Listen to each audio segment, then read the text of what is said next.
அனைவருக்கும் வணக்கம். நான் அருண்குமார், செகண்ட் சிஎஸ். இன்றைய செய்திகள். அரசு பணித் தேர்வில் தமிழ் தாள் 40% மதிப்பெண் கட்டாயமாக ஹைகோர்ட் உறுதி செய்தது. அரசு பணிக்கான தேர்வுகளில் தமிழ் மொழி தாள் தேர்வில் 40% மார்க் பெற வேண்டும் மற்றும் பொது அறிவு மற்றும் திறன் அறிவு தேர்வும் தாள் மதிப்பீடு செய்யப்பட வேண்டும் என தமிழக அரசின் கொள்கை முடிவு தலையிட முடியாது என்று ஹைகோர்ட் தீர்ப்பு கூறியுள்ளது.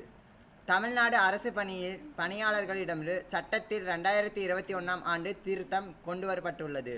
அதில் அரசு பணிகளுக்கு நடந்த தேர்வில் தமிழ் மொழியின் 40% மார்க் பெற்றிருக்க வேண்டும் என்று தெரிவிக்கப்பட்டுள்ளது. இந்த அரசாணை அடிப்படையில் தமிழகம் முழுவதும் காலியாக உள்ள 6244 குரூப் 4 பணியிடங்களுக்கான தேர்வு அறிவிப்பை தமிழ்நாடு அரசு பணியாளர்கள் தேர்வாணையம் ஜனவரி மாதம் வெளியிட்டுள்ளது. தமிழ் மொழி தாளில் தேர்வு நாளன்று பெறப்பட்டால் மட்டுமே பொது அறிவு திறனாய்வு தேர்வு தாள் மட்டும் மதிப்பிட வேண்டும் என அரசாணை எதிர்த்து நிதிஷ் உள்பட்ட 10 விசாரிப்பார்கள். ஹைகோர்ட்டில் தொடர்ந்திருக்கும் இந்த வழக்கு நீதிபதிக்கு GR சுவாமிநாதன் விசாரணைக்கு வந்தது.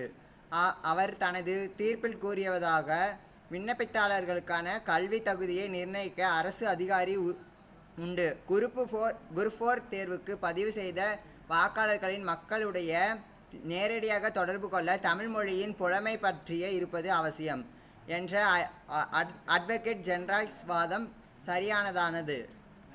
தமிழ் மொழி தாளில் தேர்வு 40 மதிப்பெண் கொண்டுள்ள தேர்ச்சி பெற்றிருக்க வேண்டும் என்று மட்டுமே அரசு கூறுவதே தவிர்த்த 100% மார்க் பெற வேண்டும் என்று வலியுறுத்தவில்லை. அரசின் கொள்கை முடிவிலை தலையிட முடியாது என கூறி வழக்கை தள்ளுபடி செய்தது. நன்றி.